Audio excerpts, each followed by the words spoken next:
Hi guys, Daniel here, just doing a quick response to this week's topic of the week, which is all about Compendium armies and what we should do with them. First up, a quick apology for my previous video. Most of the time I'm recording while going for a walk in the park on my work lunch break because it's pretty much the only time I get to record anything, and I don't really have much of my own space at home. So on that day it was pretty windy, but today I'm inside, so it should be pretty good. So onto the topic. At the time of me recording this, there's already been quite a few responses, and they've also been quite long. I've listened to Vince's response, the response by Doom and Darkness, and also the response by MC1 Gamer, and just the length and passion that people are going on about in their responses to this topic just shows how controversial it is. First up, I'll say I completely disagree with Doom and Darkness about his opinion that they should just be gotten rid of on multiple levels. First up, Games Workshop had a hard enough time trying to get people to buy into Age of Sigmar just because it was such a big departure from the way the game had been played before, and with the General's Handbook, it really just started to bring back a whole lot of people quite tentatively into the hobby who perhaps had just put it on the complete back burner or even set fire to their armies when Age of Sigmar came out. And to then go and completely invalidate the armies of people who are only just starting to get back into the fold is only going to piss them off more and drive them away from the hobby. And it's also unfair if you're taking something that people have poured hours and hours of time into, like hundreds or even thousands of dollars, to lovingly put together these armies and paint them up. Someone could have well over 10,000 points of a particular army, and then in an instant it's just relegated to becoming an ornament on a shelf. And the double whammy is that if these models can't be played in any game, then not only are they useless to the owner themselves, but they won't be able to get rid of them because who's going to buy models that you can't use? And his other point was the fact that the aesthetic doesn't match what the current Age of Sigmar aesthetic is, and I would highly disagree with that. For instance, the recently spoiled demigryph riding Sigmarites would tie in perfectly with the old Empire demigryph riders, and even with the old Empire Karl Franz model or the Bretonnian hippogriff. There's also entire armies where the whole model range is from the old edition, so Skaven, the Ogre Kingdoms, the Lizard Men, they all jump out as being armies where, like I said, the entire model range is from the previous edition.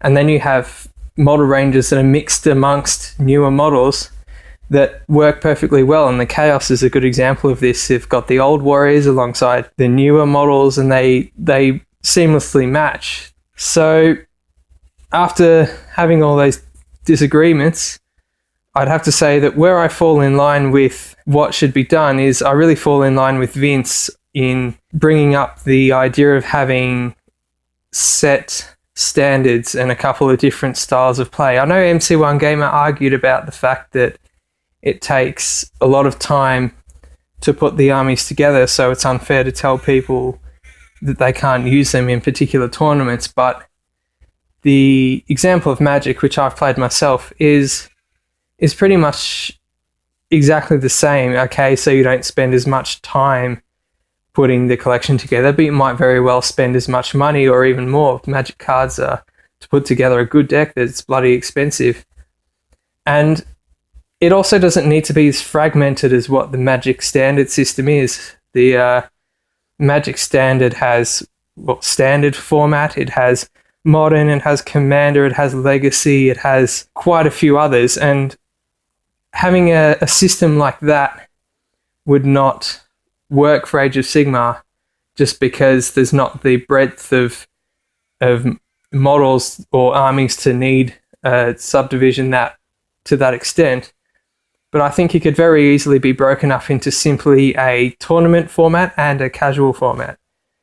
and I would have this done by Games Workshop themselves. So in the General's Handbook, you would have the armies that fall under the 4 factions listed as tournament armies, and then anything that's under the Compendium warscrolls, and this can include things that might be tournament legal now but then are superseded later on. All that stuff falls into a casual format.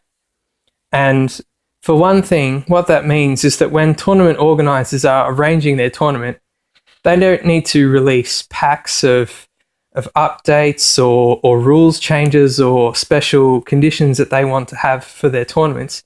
They can simply say, this is a casual tournament or this is a competitive tournament, and then all of the standards set for that tournament are then just referred back to the way that Games Workshop sets this up in the General's Handbook. And that way you can split the tournaments up. You can have a more competitive one for money and prizes, maybe once a month, and then the weekly tournament is more of a casual one where maybe the prize is a gift voucher and some cheering. But just doing it that way means that you can very clearly and very easily define which armies are to be used when. And the reason I think Games Workshop needs to do this is because then you get a single standard. Just going back to the example of Magic, there are thousands of Magic cards, and you can imagine it would be a complete nightmare if every single store who wanted to play a Magic tournament was coming up with their own list of cards that were disallowed, restricted, allowed in extra numbers, and which sets people are allowed to use. It would be a total nightmare because there's thousands and thousands of things that the stores have to filter through, and then every time you go to a new store, you have to try and come up with a deck that suits that particular store. So when Wizards sets their format as standard, you know that standard in every single store is the same. You know that modern in every single store is the same. And so you can come up with a legal deck and take it to any store. And I think that if Games Workshop are the ones that set this standard format through the General's Handbook, then the stores can just simply say it's this kind. Then everyone who has the General's Handbook and is interested in playing then knows what the parameters are ahead of time, and you can tailor your list to be legal for that particular format. And when it comes to casual play, where if you're just having a pickup game in a store, it's really not going to have any effect because, again, like Magic, you could just ignore the restrictions and make whatever you want. And if you're having a casual pickup game in a store, you can just ignore the format and play whatever you want, or play casual if that's the format that ends up comprising of everything. And the other argument against the Compendium scrolls is the fact that Games Workshop is televising tournaments, and we're having Compendium armies win, where people will watch and then go, oh, I want that army, but then they can't go out and buy it. And the simple answer to that is that if you have this standard format, you just televise the competitive format events. You don't televise the ones that include all the extra stuff that's just for more casual fun play. You just televise the ones that are the fully tested, fully released, fully endorsed armies in the tournament play. I think I'll leave it there. One more note I'd like to add to the end. Vince did note that a few people had made their first video last week. Myself, I've actually done a few, but it was the first one I'd properly linked to him. But I would encourage anyone listening to this to just pick up your phone like I'm doing, record by speaking into it, and just putting up a video which is just a picture with the voiceover, because it's something that people can listen to while they're doing something else, doing the dishes, at work, painting. And who knows, the Games Workshop might even be paying attention. The more you put your opinion out there, the more likely your opinion is to get heard. Or at the very least, you can get a couple of likes on YouTube, which always feels good. All right, I'll leave it there. Until next week, cheers.